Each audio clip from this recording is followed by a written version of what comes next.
Hello दोस्तों, विजय classes पर आप सभी का एक बार फिर से स्वागत है। जैसा कि दोस्तों हमारा टॉपिक चल रहा है मानव रोग, और मानव रोगों में मैंने वायरस जनित रोगों के बारे में कल चर्चा की थी।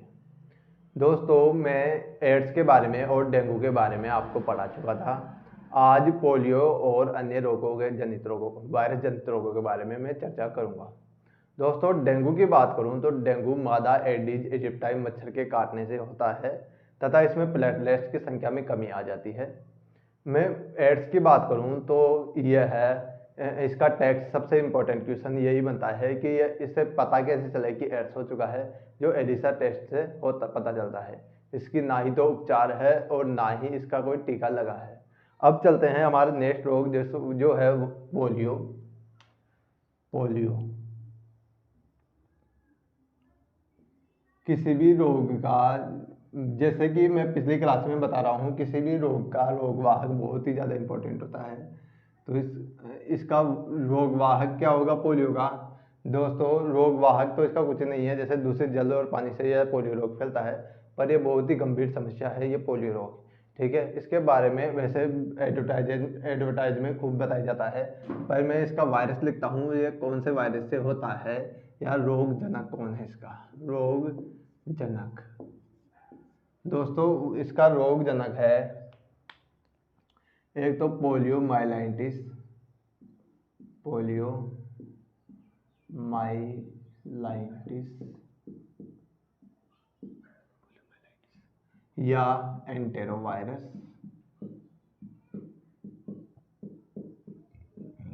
पोलियो माइलाइटिस या एंटेरोवायरस से पोलियो रोग फैलता है, पहली बात।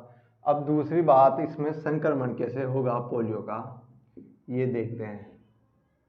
दोस्तों इसके संक्रमण की मैं बात करूंगा तो पोलियो का संक्रमण दूषित जल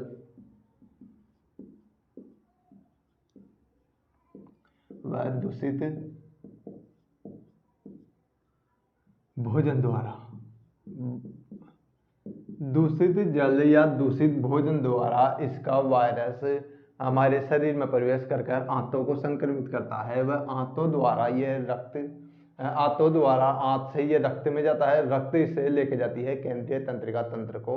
तो क्वेश्चन भी यही बनेगा कि पोलियो में शरीर का कौन सा भाग सबसे ज्यादा प्रभावित होता है, तो यह केंद्रीय तंत्रिका तंत्र को टारगेट करता है। ठीक है, तो दूषित जल व दूषित भोजन द्वारा यह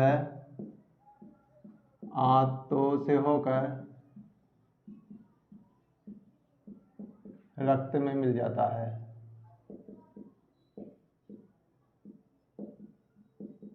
क्या हो गया? आंतों से होकर रक्त में मिल जाएगा। फिर यह इंपॉर्टेंट है, केंद्रीय तंत्रिका तंत्र को प्रभावित करता है। केंद्रीय तंत्रिका तंत्र को प्रभावित करेगा। केंद्रीय तंत्रिका तंत्र को प्रभावित करेगा, जिसमें यह है किस किस को प्रभावित कर देगा? मसल सेल्स को प्रभावित करेगा। मसल सेल्स को प्रभावित करेगा पहला। दूसरा क्या? दूसरा यह है बोन मेरो को प्रभावित करेगा। बोन मेरो को प्रभावित करेगा और मस्तिष्क को प्रभावित कर देगा। ये इंपॉर्टेंट है दोस्तों, और ये पोलियो रोग बहुत ही ज़्यादा इंपॉर्टेंट रोग है, ये भी ध्यान रखना क्योंकि बहुत घातक रोग है। मसल सेल्स को प्रभावित करेगा, बोन मेरो को प्रभावित करेगा और मस्तिष्क को प्रभावित कर देगा। दोस्तों किसी को मारने से ज़्यादा किसी की अवस्था बिगाड़ना बहुत ही ज़्यादा खराब होता है, इसलिए खतरनाक रोग है। क्या केंद्रीय तंत्रिका तंत्र को प्रभावित कर देगा, जिसमें मसल सेल्स आएगी, बोन मेरो और क्या होगा? मस्तिष्क। ठीक है, अब लक्षण देखते हैं। अब ये किसको प्रभावित कर दिया इसने? केंद्रीय तंत्रिका तंत्र को। अब इससे क्या होगी? हाथ पैर मुड़ जाते हैं, हाथ पैर मुड़ जाते हैं, पहली बात। दूसरी बात, मस्तिष्क कमजोर हो जाता है, मस्तिष्क कमजोर हो जाएगा। मस्तिष्क कमजोर क्या हो जाएगा तो क्या होगा? बच्चा मंद बुद्धि होगा। मंद बुद्धि, बच्चा क्या होगा? मंद बुद्धि हो जाएगा। दूसरी बात और क्या हो जाएगा बच्चे के साथ? और याददाश्त कमजोर, याददाश्त कमजोर हो जाएगी। ठीक है, इससे हाथ पैर मुड़ जाते हैं, किससे? पोलियो वायरस से पोलियो माइलाइटिस या एंटेरो वायरस से क्या करेंगे, हाथ पैर मोड़ देते हैं। ठीक है, कि ये सीधा हाथ है, बच्चा का हाथ ऐसे हो जाएगा, मुड़ जाएंगे हाथ पैर। आपने देखा होगा पंगु को, वो होते हैं कौन, पोलियो रोग के कारण। अब लक्षण हो गए, रोगजनक हो गया, संक्रमण हो गया, लक्षण हो गया, क्या वजह, वैक्सीन। वैक्सीन क्या है इसकी, ये देखते हैं। इसमें दो वैक्सीन है इसकी, एक तो है आईपीवी, एक है OPV. IPv full form inactive polio virus, inactive polio virus. एक है ओरल पोलियो वायरस। ठीक है, inactive polio virus, oral polio virus. Inactive polio virus direct muscles में दी जाती है, और ओरल पोलियो, देखो ओरल यानी मुंह से देने वाली दवा जो 2 बूंद जिंदगी की दी जाती है, वो ओरल ओपीवी दी जाती है। ठीक है, ओरल पोलियो वैक्सीन दी जाती है। ठीक है, अब इन दोनों के दोनों वैक्सीन को अलग अलग लोगों ने बनाया है। किस किसने, आईपीवी को किसने बनाया है, सॉल्क ने। ठीक है, और इसको ओपीवी को किसने बनाया है, इसको सार्बिन ने बनाया है, सार्बिन, है ना। ये एक और इंफॉर्मेशन नोट करना, 24 सितंबर पोलियो डे कब मनाया जाता है, पोलियो डे मनाया जाएगा अपने 24 सितंबर को। और भारत पोलियो मुक्त कब हुआ था, भारत पोलियो मुक्त हुआ था 2016 में। ठीक है, भारत को पोलियो मुक्त राज्य देश कब घोषित किया गया था, 2016 में घोषित किया गया था। और पोलियो डे जब पोलियो के बारे में जानकारी दी जाती है तो 24 सितंबर को दी जाती है। असंक्रामक रोग है ये भी नोट कर लेना है, ये एक असंक्रामक रोग है। ठीक है, वैक्सीन होएगी, एंटीवायरस दूषित जल व दूषित भोजन द्वारा आंतों में प्रवेश करता है, और इंपॉर्टेंट है, केंद्रीय तंत्रिका तंत्र को प्रभावित कर देगा। इससे क्या होगा, हाथ पैर मुड़ जाते हैं, मस्तिष्क कमजोर हो जाती है, मंदबुद्धि होगा, याददाश्त कमजोर होगी। पोलियो डे मनाया जाएगा 24 सितंबर को। और भारत पोलियो मुक्त कब हुआ था, 2016 को भारत पोलियो मुक्त हुआ था। ये ओरल वैक्सीन है ना, ओपीवी, जो दी जाती है कब, 2 बूंद जिंदगी की देते हैं ना वो। इसमें क्या होता है, इसमें तो मरा हुआ होता है वायरस, और इसमें जिंदा होता है वायरस। पर इसमें क्या हुआ, इसके रोग कारक को है ना निकाल दिया जाता है वायरस से। ठीक है, अब मिटाते हैं, नेक्स्ट रोग की ओर चलते हैं। इसे मिटा के नेक्स्ट रोग,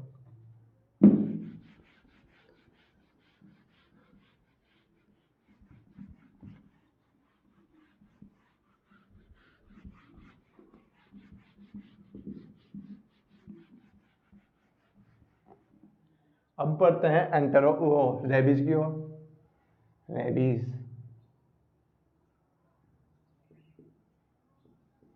रेबीज बोल दो या हाइड्रोफोबिया बोल दो। ठीक है, रेबीज किसके काटने से होता है, कुत्ते के काटने से होता है। ठीक है, सबको पता है रेबीज के बारे में, तो कुत्ते के काटने से होता है रेबीज। ठीक है, अब पढ़ते हैं रेबीज। इसका वही सबसे पहले देखते हैं रोगजनक, रोगवाहक देखते हैं, इसके रोगवाहक कौन होंगे। दोस्तों इसके रोगवाहक की बात करूं तो कुत्ते,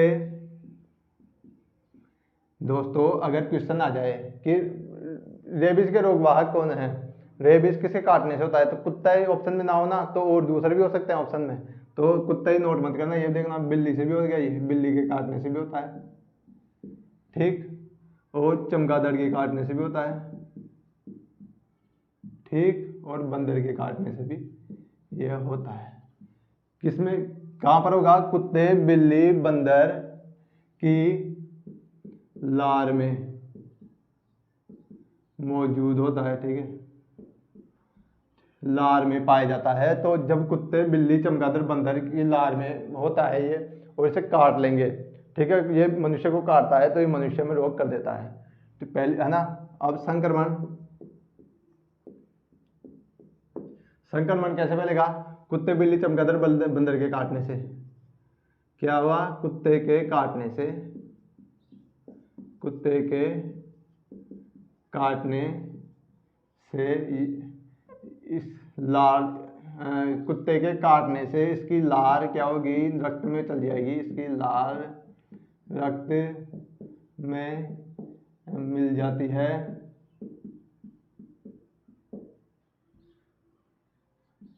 और संक्रमण हो जाता है। ठीक है, कुत्ते के काटने से इसकी लार रक्त में मिल जाती है, जिससे संक्रमण हो जाता है, जिससे संक्रमण हो जाता है, जिससे संक्रमण हो जाता है। ठीक है, अब बात करेंगे लक्षण की, क्या क्या होगा इसके अंदर। दोस्तों यह भी किसको प्रभावित करती है, यह भी तंत्रिका तंत्र को प्रभावित करता है, तंत्रिका तंत्र को प्रभावित करेगा, तंत्रिका तंत्र को क्या कर देगा, प्रभावित कर देगा, है ना, तंत्रिका तंत्र को प्रभावित कर देगा। वायरस भी लिख देना, वायरस लिखाना भूल गया, रेब्डो वायरस। कौन सा वायरस, रेब्डो वायरस। कौन सा वायरस होता है इसमें, रेब्डो वायरस होता है, तंत्रिका तंत्र को प्रभावित करेगा सबसे पहले। दूसरी बात, तंत्रिका तंत्र को प्रभावित कर देगा और जोड़ों को प्रभावित करता है। ठीक है, जोड़ों को नहीं करता। ठीक है, तो आप तो ये लिख लो, तंत्रिका तंत्र को प्रभावित करता है।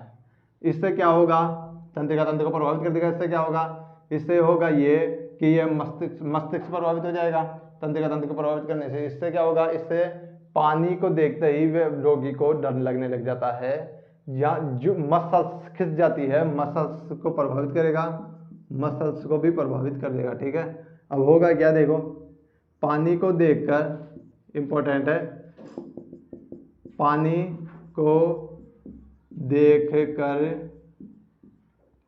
रोगी डरता है, पानी को देखकर डरता है, पिया भी नहीं जाता, गले की मसल्स सिकुड़ जाती है, जिससे पानी निगला नहीं जाता, जिससे पानी निगला नहीं जाता। ठीक है, मिर्गी के दौरे भी पड़ते हैं। ठीक है, दौरे पड़ते हैं जोर जोर से, इसमें दौरे भी पड़ेंगे। ठीक है, पानी को देखकर रोगी डरता है, गले की मसल से सिकुड़ जाती है, जिससे पानी निगला नहीं जाता, दौरे पड़ते हैं, दौरे पड़ेंगे, दौरे, इसमें दौरे भी पड़ते हैं। लक्षण हो गया, तो इसकी वैक्सीन भी नोट कर लेना, वैक्सीन वैक्सीन वैक्सीन कौन सी है इसकी, anti rabies vaccine, anti rabies vaccine दी जाती है, एंटी रेबीज वैक्सीन दी जाती है, जिसकी खोज किसने की थी, लुइस पास्चर ने इस एंटी रेबीज वैक्सीन की खोज की थी। ठीक है, तो इसको नोट कर लेना। अगले नेक्स्ट रोग पे चलते हैं, छोटी माता बड़ी माता, छोटी माता और बड़ी माता।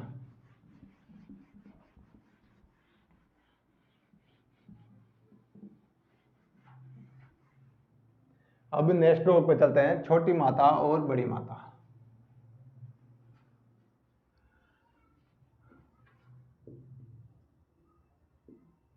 छोटी माता, जिसे चिकन पॉक्स भी बोलते हैं, चिकन पॉक्स, छोटी माता का क्या नाम है, चिकन पॉक्स भी बोलते हैं छोटी माता को।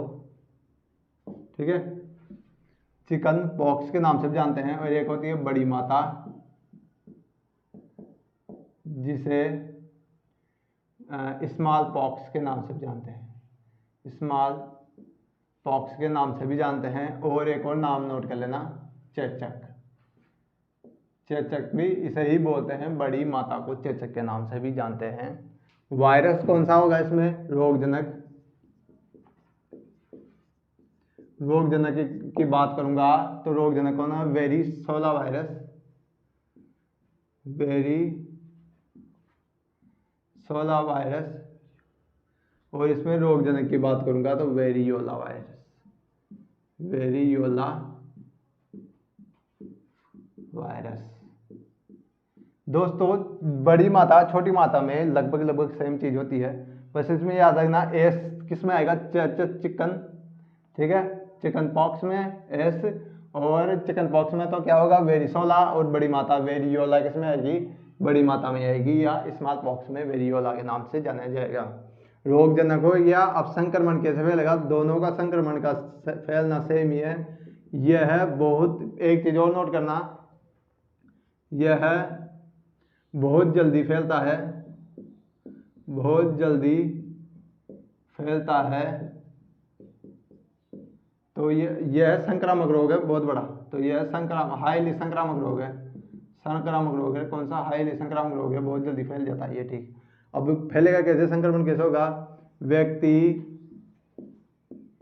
के संपर्क में आने से, व्यक्ति के संपर्क में आने से, ठीक है, और रोगी व्यक्ति के वस्तु यूज करने से, रोगी व्यक्ति की वस्तुएं यूज करने से, रोगी व्यक्ति की वस्तु यूज करने से, ठीक है, रोगी व्यक्ति की वस्तुएं यूज करने से। संक्रमण की इसमें बात करूंगा तो संक्रमण इसमें दोनों में सेम तरीकों से ही फैलेगा। संक्रमण दोनों में एक सेम ही समय तरीका है, इसलिए मैं नहीं लिख रहा हूँ। वो एक ही व्यक्ति के संपर्क में आने से, ये रोगी व्यक्ति की वस्तु यूज करने से संक्रमण फैलता है। ठीक है, संक्रमण हो ही गया। अब लक्षण की बात करेंगे। लक्षण क्या होगा? लक्षण में सबसे पहले तेज बुखार होगा, तेज बुखार हो जाएगा, ठीक है, बहुत तेज बुखार आएगा। फिर जोड़ों में दर्द होगा, जोड़ों में दर्द होगा। सर स्किन पर क्या चलेगी? खुजली चलेगी, स्किन पर चलेगी खुजली जोर से। फिर यह खुजली क्या होगी? लाल दाने के रूप में ऊपर जाएगी, लाल दाने हो जाएंगे, लाल दाने बन जाएंगे। क्या होंगे? लाल दाने बन जाएंगे। फिर लाल दाने बन जाएंगे, लाल दाने के बाद में क्या होगा? 10 से 15 दिन बाद में इसमें पानी भर जाता है, इसमें पानी भर जाता है, ठीक है, इसमें पानी भर जाता है। किसमें? चिकन पॉक्स में, छोटी मात्रा में। छोटे दाने बनेंगे, ये ध्यान रखना, छोटे दाने, छोटे दाने बनते हैं, ठीक है। संक्रमण की बात करूंगा। लक्षण इसमें क्या हो गए? लक्षण वही सेम ही है, वही तेज बुखार, तेज बुखार आ जाएगा, जोड़ों में दर्द होगा। इसमें ये चीज अलग है, इसमें बड़े दाने बनेंगे, बड़े चकते बनते हैं। किसमें? स्किन पर क्या होता है? बड़े चकते बनते हैं। उसके बाद में क्या होगी? जब भी बड़ी मात्रा जाएगी, चेचक रोग खत्म होगा, तब वो गड्ढे के रूप में बन जाएंगे, ठीक है। तो क्या होंगे? चकते क्या बनेंगे? चकतों पर गड्ढे बन जाते हैं, ठीक है। गड्ढों पर क्या है? वो बन जाते हैं, गड्ढों पर गड्ढे बन जाएंगे, ठीक है, चकते, देखिए, ठीक है। बड़ी मात्रा में क्या होगा? बड़े बड़े दाने बन जाएंगे, ठीक है, चकते टाइप के बन जाएंगे। उसके बाद में ये जब भी बड़ी मात्रा जाएगी तो वो गड्ढे गड्ढे बन जाते हैं उस जगह पर, जहाँ जहाँ पर दाने पड़े ना, पूरे शरीर में दाने दाने दाने दाने दाने दाने हो जाते हैं, और फिर वहाँ गड्ढे पड़ जाते हैं। इसमें भी वही होगा, इसमें काले क्या पड़ेंगे?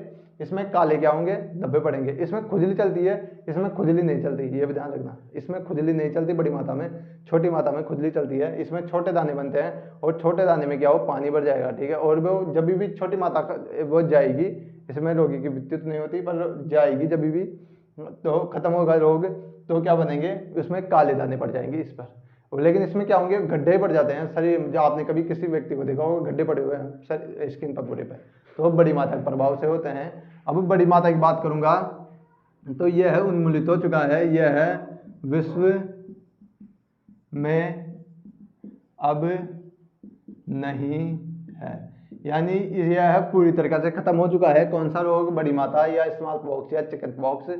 ये छोटी मात्रा अभी भी होता है। इसमें वैक्सीन की बात करूंगा तो वैक्सीन कौन सी दी जाती है? वैक्सीन दी जाएगी variola, variola vaccine, variola vaccine दी जाएगी, वेरियोला वैक्सीन दी जाएगी, जिसकी खोज किसने की थी? एडवर्ड जेनर ने, एडवर्ड जेनर ने किसकी खोज की थी? चेचक के टीके की खोज किसने की थी? एडवर्ड जेनर ने की थी। इंपॉर्टेंट है, वैक्सीन ध्यान रखना, ठीक है। छोटी मात्रा हो गई, ये बड़ी मात्रा हो गई, इसे आप ले लीजिए स्क्रीनशॉट। हाँ तो दोस्तों मैं मिटाने जा रहा हूँ इसे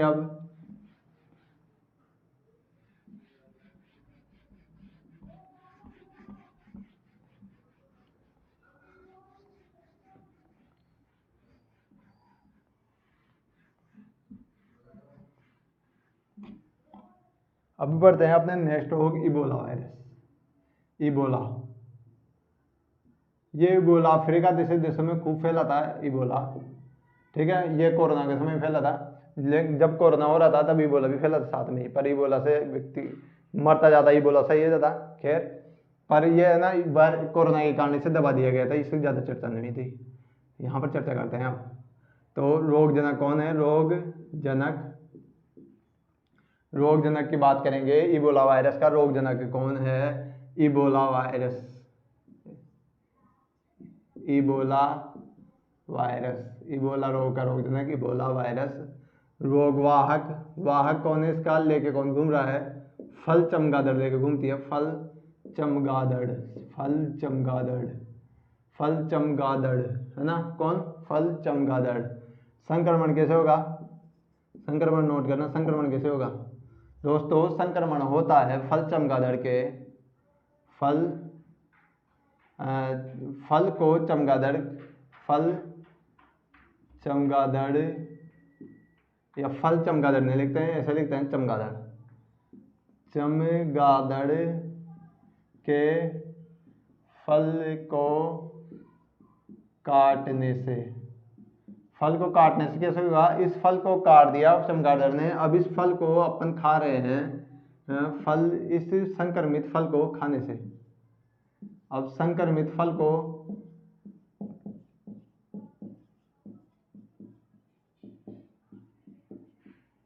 फल चमगादड़ ने फल को खा लिया, ठीक है। अब इसने क्या किया? इसके लाल में उपस्थित होगा कौन सा? Ebola virus. अभी जैसे इसने काट लिया तो संक्रमित फल को खाने से, अब इस संक्रमित फल को अपन खाएंगे तो अपन को इबोला वायरस हो जाएगा, ठीक है।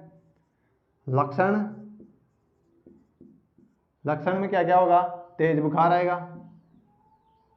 तेज बुखार आता है सबसे पहले। उल्टी हो जाएगी, डायरिया होगा बहुत तेज, यानी दस्त। अभी इस दस्त के कारण क्या होता है? कभी कभी जो बहुत तेज दस्त होते हैं, बहुत तेज दस्त लगेंगे, इससे क्या है? आंतें ही फट जाती है, आंतें फट जाती है, जिससे क्या होगा? आंतरिक रक्तस्राव हो जाएगा। किससे? डायरिया से। बहुत तेज डायरिया चलेगा, इससे क्या होगा? आंतें फट जाएगी और आंतरिक रक्तस्राव हो जाएगा। अब जब भी आंतरिक रक्तस्राव होगा दोस्तों, तो आंतरिक रक्तस्राव होगा तो ये ज़्यादा दिन तक होगा तो आदमी की क्या हो जाएगी? मृत्यु हो जाएगी। इसके बाद में ज़्यादा दिन तक चलेगा तो आदमी की मृत्यु हो जाती है। किसमें? इबोला वायरस में। लक्षण हो गए, उपचार वही लक्षणात्मक उपचार दिया जाता है। वैक्सीन बनी है नहीं, ठीक है इसकी। तो इबोला वायरस किससे होगा? इबोला से होगा, फल चमगादड़ काटने से होता है, ये इंपॉर्टेंट है। इबोला वायरस का वाहक कौन है? फल चमगादड़ है इबोला वायरस का वायरस, ठीक है। एक और चीज़ देख लेते हैं यहाँ पर, कॉमन कोल्ड या जुखाम, सामान्य जुखाम।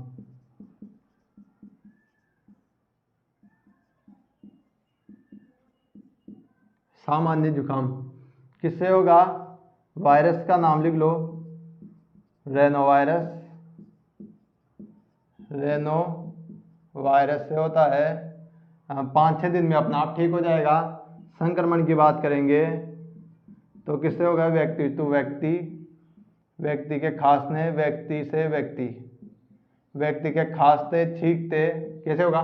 व्यक्ति के खांसते छींकते समय आप उसके पास में बैठे हो तो आपका भी कोल्ड हो जाएगा, ठीक है। व्यक्ति के खांसते छींकते समय होगा, ये है ना, व्यक्ति से व्यक्ति होगा। इसे हैंड टू हैंड भी बोलते हैं, हैंड टू हैंड संक्रमण से भी होता है। जैसे उसने इसे हैंड टू हैंड संक्रमण के बोलेंगे कि हाथ से उन्हें छींक दिया और छींक के हाथ लगा लिया आगे, फिर उसी हाथ से आपको हैंड शेक कर रहा है तो आपको भी ये वायरस दे देगा, हैंड टू हैंड देगा, ठीक है। व्यक्ति से व्यक्ति में होगा, 10-15 दिन में खुद ही ठीक हो जाता है, 10-15 दिन में ठीक हो जाता है, खुद ही ठीक हो जाएगा 10-15 दिन में। जुखाम लगेगी। लक्षण तो आपको पता ही होगा, लक्षण तो सबको हो रखा है। ये तो क्या होगा? लक्षण में क्या होगा? जुखाम लग सकती है, बुखार आ जाएगा थोड़ा बहुत, और क्या हो जाएगी? खांसी लग जाएगी, ज़्यादा हो जाएगी तो लाल आंखें हो जाएगी। और अपर क्या होगा? अपर श्वसन तंत्र को प्रभावित करेगा ये, अपर श्वसन तंत्र को प्रभावित कर देगा, अपर संसद तंत्र को प्रभावित कर देगा। ठीक है, अब प्रशासन तंत्र को प्रभावित करने का क्या मतलब क्या है, यानी कि ऊपर पर यहाँ तक गले तक रहेगा, गले में दर्द भी हो जाएगा। ठीक है, गला भी जम जाएगा कभी कभी, यहाँ तक रहेगा, फेफड़ों तक नहीं जाएगा। ठीक है, फेफड़ों तक चल जाएगा तो जैसे जैसे अपना कोरोना खतक हुआ था इस तरह ये भी घातक हो जाएगा। तो ये यहाँ तक ही रहता है, नीचे नहीं जाता। तो ये कॉमन कोल्ड हो गया, सामान्य जुकाम हो गया, किससे होगी, जन वायरस से हो गया, व्यक्ति से व्यक्ति संक्रमण से होगा, 10-15 दिन में ठीक हो जाता है। ठीक है, खुद ही छोटी मोटी गोलियां ले लो उससे ठीक हो जाता है। ठीक है, आज के वीडियो में दोस्तों इतना ही, मिलते हैं कल नेक्स्ट वीडियो में। हम वायरस जनित रोगों के बारे में पढ़ेंगे। आपको अच्छा लगा वीडियो तो लाइक कीजिए, शेयर कीजिए, सब्सक्राइब कीजिए। धन्यवाद। जय हिंद, जय भारत।